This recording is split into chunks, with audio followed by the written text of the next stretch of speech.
Good morning. Welcome. I'd like to introduce Mrs. Jane Doe. She has been very kind to allow me to demonstrate how I do my Sculptra injections. And I went over the initial consultation with Mrs. Doe. She came in because she was concerned about a lot of wrinkles on the face, and if you could kindly smile. And when she smiles, you can see the wrinkles here, and she was not happy with that. And this is after Botox, actually. She's had Botox, but she still gets those wrinkles everywhere. Do those bunny lines for me, Susie. There you go. So as you can see, and she's had Juvederm as well, and Botox all over here, but still she gets wrinkles. And what I pointed out to Mrs. Doe is that with time, what happens to all of the faces is that everything starts shrinking because of lack of collagen. As we age, we lose intracellular matrix, which is the volume in our tissue, and also the amount or thickness of collagen layer. As it shrinks, the effect is very similar to turning from like a grape to a prune. And as we deflate, whatever is holding up the whole face up there, like this is what she was in her 20s and 30s. It starts coming down because it's deflating, and gravity can now bring it down, and there you go. There it goes down this way. The result of that then is exaggeration of the nasolabial groove, which by the way is a very natural groove. It is aesthetically pleasing groove because you will find young beautiful girls with these grooves, but they look great because it's all about the harmony and balance of the face and symmetry. It's not about those grooves that we have been focusing on for a very, very long time. If we can sculpt the face to look like what it did 20 years ago for Mrs. Doe, she would be very happy. She could care less about the grooves then, because what she cares is about the composite, the whole face. And that's what I like to recreate. Typically when I see the patients, I take a good look, I explain all this, and then I tell them my reasons for choosing Sculptra. I was a big injector of other fillers, which I still like, but I've been using a lot more Sculptra for a couple of reasons. One, the duration, 2 to 3 years. 2, it is your own collagen, not Sculptra, that you are hanging on to. 3, to me it's like laying bricks of collagen with each session of Sculptra. You create a foundation of collagen. Every time you get an injection, it builds up. Now, typically we recommend that you come every month to get an injection or a session of Sculptra till you get the desired result, anywhere from 3 to 5 sessions. However, not all the patients can afford to come every month, and they feel like, what if I can't? And I tell them that's okay. If you can't, that's fine, because you're not going to lose that collagen you got. Whenever you feel like, okay, I got the extra money, I want to come, and you do another session, you're adding on to that layer of collagen. So it is a win-win situation. Number 4, it is natural. It is going to look natural. It's not going to look artificial, because you're recreating what the patient used to look like by just adding some more collagen. I have had incidents where in the past I injected on the face, somebody said, I hate these lines here. And I said, oh yeah, let's fill them up. I filled it up here, and these grooves, they look like a little chipmunk here, and they got mad. I didn't understand it. I was like, what did I do wrong? I was missing the whole concept of the sagging of the face downwards. This sags downwards, this way, you get the groove. This whole part of the lower mandibular area and the cheek goes down this way, and you get what I call the marionette chin triangle. And this triangle is very prominent because number 1, this sagging effect coming down, and number 2, the bone of the chin, the mandible, will lose with age, so it kind of shrinks into your face. And this is the effect that you get, the marionette chin triangle depression. It's also called the pre-jowl sulcus. So Sculptra can address all those things by adding up in the areas that you are deficient instead of just filling each individual groove. It has been a difficult journey for myself to figure out this concept, and it came from, not from my own self. Honestly, I can't take the credit, from other instructors who have over the years figured it out, like, it's all about volume, the right amount in the right places, not about the individual grooves.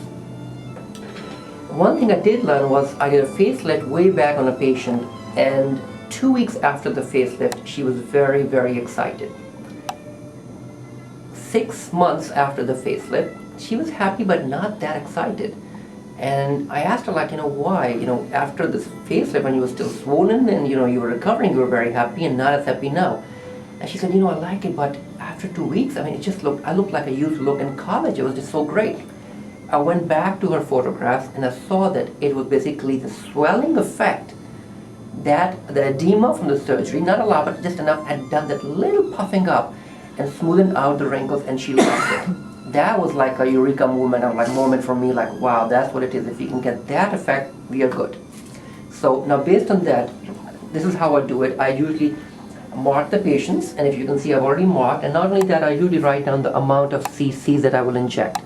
My dilution is 10 cc's, and I prepare it with 6 cc's of bacteriostatic water, and I do it at least 2 days in advance. Sometimes I let them sit longer. Then on the day when I'm going to inject, I add 4 cc's of 2% plain lidocaine, and then shake it up, and it's ready to be injected. To prepare the patient to minimize bruising, I have the patient stop all NSAIDs, all related products, for 2 weeks. Flaxseed, fish oil, a big culprit, and coenzyme Q10, omega-3s, or any supplements that are non-essential. Stop them for 2 weeks.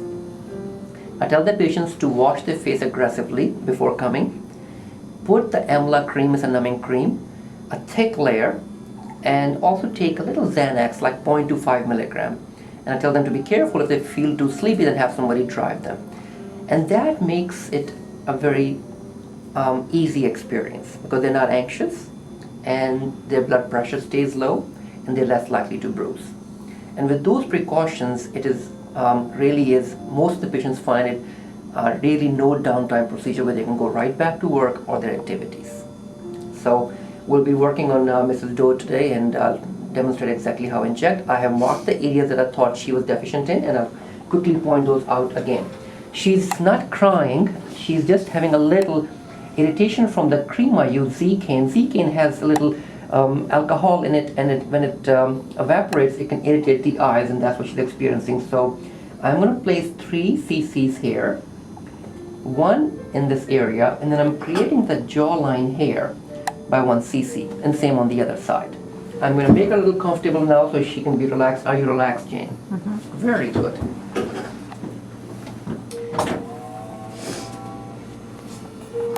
Jane, I'm going to be having you just hold pressure for me as we inject, because my assistant, I forgot to have her come in. Actually, I didn't even think we were doing the video today. I'd forgotten, but you can be my assistant as well. By the way, I love your bracelet. The peace bracelet is very nice. Very nice. I talk to the patient a lot. I try to distract them, talk about their family, friends, whatever they're wearing. And especially women, if you talk about jewelry, they get distracted very easily. And that is very essential, because then they will relax. So how was your Christmas? You had a good time? Mm-hmm. Was Santa nice to you or no? Yes. He was? Very good. Okay. And Jane, I got to point out something. When I'm injecting around this area, I have the numbing medication lidocaine in there. And what it does is it numbs up your lower eyelid. And it feels a little strange. It feels like, there's something in the eye, or it feels like I can't close my eyes. And it's just a strange feeling. It goes away within an hour, and don't let it bother you. The reason is, if I don't explain to you, you'll feel like maybe something is wrong. Nothing is wrong. Okay, great. So coming over here, I have my Sculptra ready to go. And although I have cleaned the tip before I do it again, I'm just very, very particular. And I don't just clean like this. I scrub it just in case there's any germ anywhere. You cannot be clean enough and crazy enough trying to make sure that everything is really, really good. So I clean it like it's going in my own face. And there we go. I use a 3 cc syringe with a 21 gauge needle. You can see the foam on the top, and that's all that methyl cellulose, which is useless. It has no value whatsoever, so we don't care about that. And I'm going to shake it a little bit more to make sure there's no particle anywhere.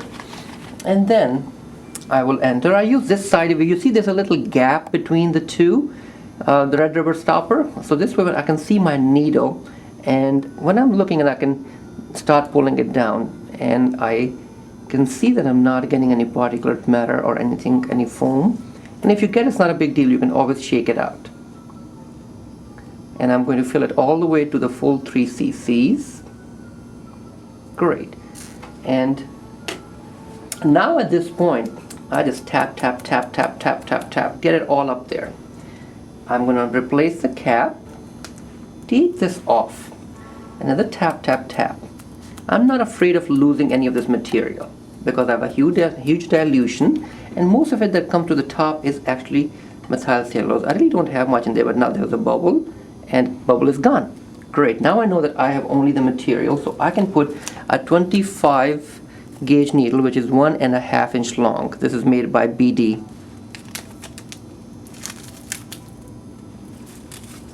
Okay, make sure it's tight enough. And then again, I have to make sure that this is not empty, it's been primed. Very essential to make sure it's primed. And now just with 1, 2, 3, 4, make sure there's enough, and there's an easy flow coming. Now I'm ready to go. So I grab this in my hand. Usually I have an assistant, but Jane is going to be my assistant. Okay. You leave all this on stuff? Yeah, I leave this on. So this is Z-cane. This is different than amla. So this is colorless, and it actually, if it stays on, doesn't matter. And I had her wash her face aggressively with the facial wash after washing her hands, so I know that she's perfectly clean. And usually I try to go first right underneath here into the tear trough, because the infraorbital nerve is here as well. So once I go through this area, that's going to start numbing very fast, and then she'll feel relaxed. And once I do that, then I go to the other areas, and I do it slowly and gradually. Okay.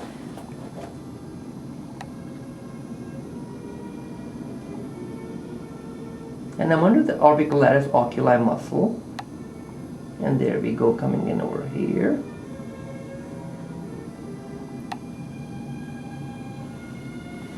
And I can redirect my needle. I'm still deep, I'm not superficial at all.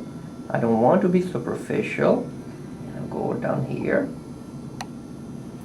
I'm right around here in this area, coming down.